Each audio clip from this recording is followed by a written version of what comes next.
Hi! అందరూ ఎలా ఉన్నారు? ఇప్పుడు నేను చేయబోయే రెసిపీ వచ్చేసి కట్టి చేపల విగురు. ఫస్ట్ మనం ఫిష్‌ని తీసుకొని క్లీన్ చేసి పెట్టుకోవాలి. నెక్స్ట్ పసుపు, సాల్ట్ వేసి మ్యారినేట్ చేసి పక్కన పెట్టాలి. నేను తీసుకున్న ఫిష్ వచ్చేసి చిన్న చిన్నవి కాబట్టి నేను అలానే ఉంచేసాను. మీరు తీసుకున్నవి అయితే పెద్దవైతే పీసెస్ కట్ చేసుకోండి. నెక్స్ట్ వచ్చేసి స్పైసెస్ యాడ్ చేయాలి.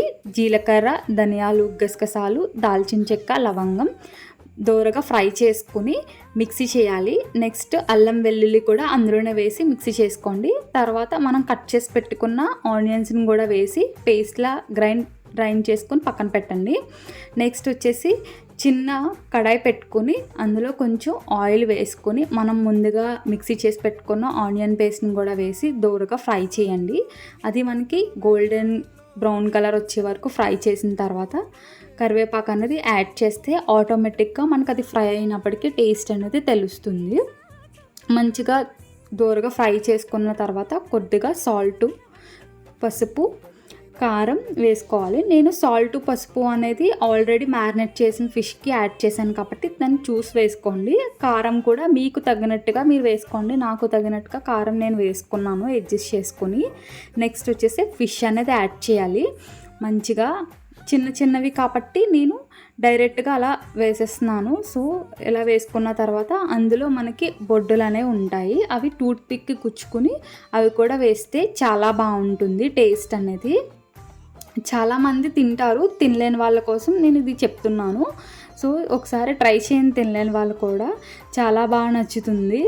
తర్వాత వచ్చేసి మనం జాగ్రత్తగా అవి గరిటె పెట్టి మెల్లగా పైకి కిందకి కూడా మనం అడ్జస్ట్ చేస్తూ కలపాలి.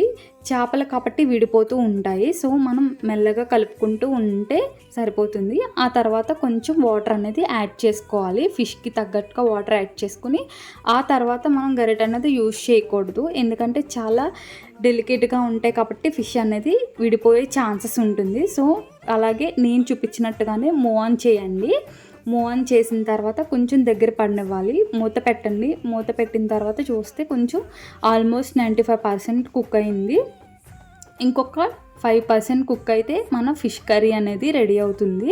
చూడండి టెక్స్చర్ అనేది ఎలా వచ్చిందో, ఆల్మోస్ట్ అయిపోయింది.